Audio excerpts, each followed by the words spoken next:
Taylor cutting it to his right, trying to get it to Kramaski. Lionel Messi around Zimmerman. Messi! Messi at Inter Miami is like when you order a brand new video game and you've done no grinding, but you end up getting the best weapon in the game as a pre-order bonus. Inter Miami was last in the MLS and winless in 11 games before Messi's arrival. Now they've been to 2 finals, having won one already with the Leagues Cup and waiting to play in the US Open Cup final. Messi is collecting these trophies like he's Thanos. At the time of making this, Messi has played 9 games for Inter Miami, and in those 9 games he has 9 wins, 11 goals, 3 assists, 1 trophy, a Leagues Cup Golden Ball, and a Leagues Cup Golden Boot. In that same period, Inter Miami has beaten Philadelphia, Nashville, and Cincinnati on the road at their stadium in 8 days. Those 3 teams have a combined only 3 home losses in 33 MLS games. So they're basically the best teams. And Lionel Messi scored 2 and assisted 2 in all 3 of those games. In fact, Messi has scored in every single round of the Leagues Cup, a feat that he only replicated in the most prestigious tournament in world football, and that's the World Cup, where Messi scored in every single round from the group stages to the final. When you look at the quality of the goals that he's scoring, it genuinely looks like Inter Miami is using a cheat code in real time.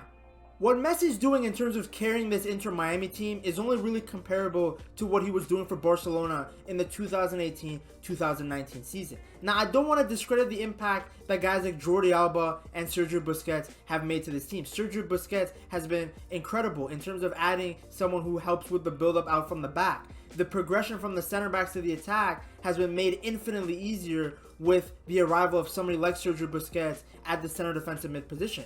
And if Messi's stint at PSG taught us anything, is that having an outlet like that and having a midfield that can progress the ball the way Sergio Busquets does is infinitely important to how a team operates. Having said that, it has become very clear in some of the tighter games that there's a reason why Sergio Busquets is no longer in the top 5 European leagues. He was never the fastest nor the strongest guy, but it's even more visible now as he's aged against these MLS teams where in tighter games, he really can't keep up with the tempo. So he's an excellent player, but Messi's having a much larger impact than what Busquets would be doing.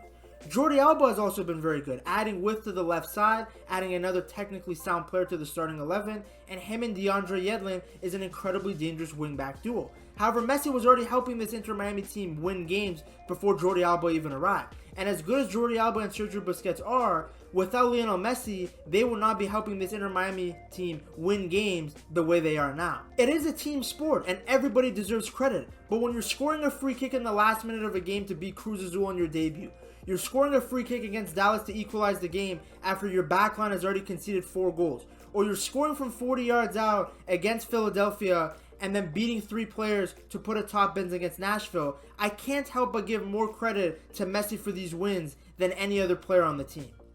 Every single player on the team has become infinitely better as a result of Messi joining.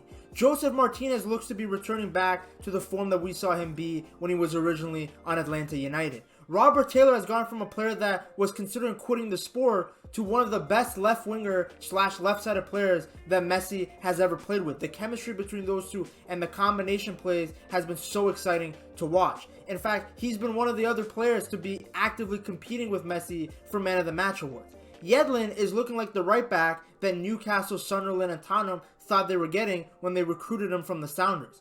Everybody has upped their level. Inter Miami has also made some nice tactical changes to improve the team outside of Messi, but realistically, they have no business winning all the time. They got dominated in their last 4 matches before Messi went on and did something crazy individually, whether it's a last-minute free kick or a 40-yard goal or some sort of unreal assist. They have won way too many games for Messi's individual brilliance for me to give too much credit to Tata's tactical changes or personnel changes. They've been relying on Messi's greatness one too many times, and I think at one point it'll die down. But there's a reason why in a team sport where there's 11 players on the pitch, we're giving so much credit to Messi. He's just bailing them out time and time again.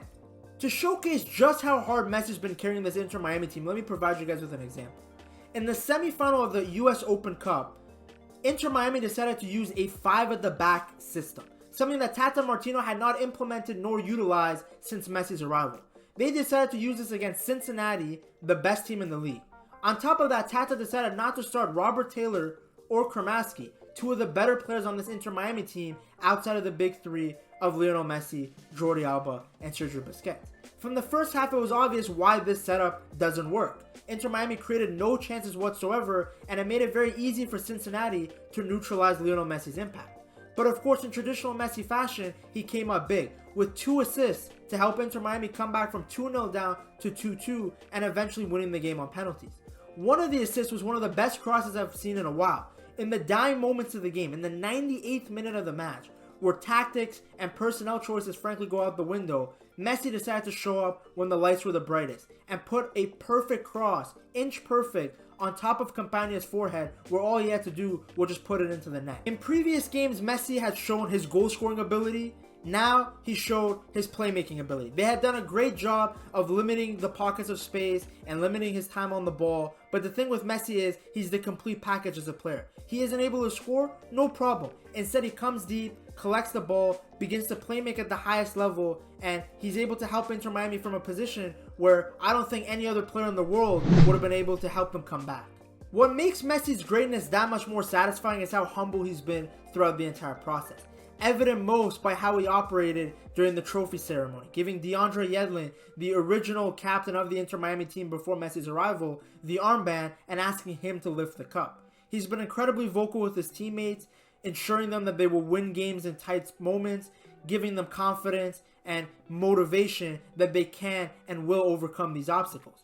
We've come a very long way from the times where Messi's leadership abilities were questioned. He is someone who leads by example rather than as an authoritarian figure.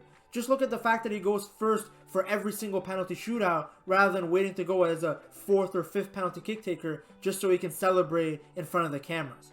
I don't care if the MLS isn't the best league in the world. It's certainly one of the most entertaining. And Messi completed football on December 18th, 2022. He is now just doing side quests, and as a fan, I'm just here to tag along.